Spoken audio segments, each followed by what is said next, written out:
Okay, in this video, we're going to make our model a little more interesting. And we're going to use the distinction between our tire sizes to determine um, what goes where. Now, we previously set the item type numbers up in a trigger of our source. And now we need to assign our label tire size to these three different numbers. So we created a label in our flow bin called tire size with this plus button, but there's no number associated with it. So we want to assign a number so that we can distinguish between the three different size tires that we have on our bikes. So in this upstream queue, I'm going to assign three different tires, and I could also do it at this queue. I just need to make sure that I've assigned the proportion of tires that I want prior to when I need to use them.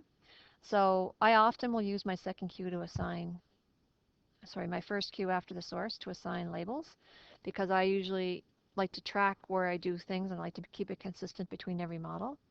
So under Q4 for me, I'm going to assign the labels. So I go to the Trigger tab, similar to what I did for the item type, and I'm going to, on exit, I'm going to set the label.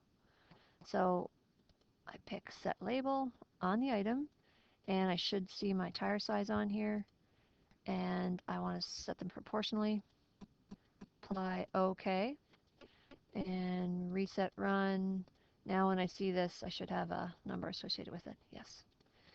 So now what I want to do is I want to read that label information here to put the proper tires on this model. So I'm going to delete my sync, and I'm going to add three processors for the three tire sizes that I'll be using. And just like I did with the frame processors, I'll rename these so that I can visually see if things are going in the right spot. So that's going to be tire size 29, tire size 26, and tire size 24. Apply OK. Critical piece to this working is that I assign the port order in the same order as the numbers for my tires, because I'm going to use this for routing. So if label 1 means 29 inches, I want to connect, the first port is going to be connected to my 29-inch processor. So like so, and like so, because that's item type 2, and the third processor is 29-inch. So if I look at this queue and I go to General tab, Output port, now I compare this output port number with the tire size, and it matches the label numbers that I'm giving. Because you've probably guessed what's going to happen here. When I assign my route or flow, I'm going to send to port a similar way to what I did for the first queue. I'm going to go by expression, and instead of reading item type, I'm going to read the label num. So what this says is that for every item going through this Q6, read the label, although I have to tell it what label to read because there could be more than one. Make sure it is spelt right. That's critical. So read the label tire size and send the flow item to that processor that matches that output port.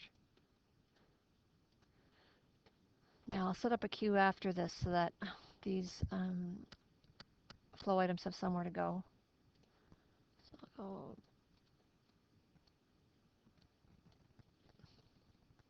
reset, run, let's see what happens. Now the colors aren't going to match, so we're going to see multiple colors going through these tire size processors. But if I stop, oops, I missed it. If I stop and look at what label number is on here, we can guess that because tire size 24 is output port 3, this flow item should have a label tire size 3 because we told this queue to push to whatever the label number was to push to that port. So this should say tire size 3. Now let's step and see where this red guy is. I think we have another 3. In fact, we do. And step, step, step, step, step, step, till we get to the next one, another 3. Let's look at this one. We know that this tire size 24 is output foot 1, tire size 1. So 29 inch. So I used some unfamiliar code here in the send to port box. Just write this down somewhere. You'll use this a lot. It's like a language. So get label num of the item, comma, and then in quotes you put the label name on there. And the other one that you'll use a lot is get item type of item.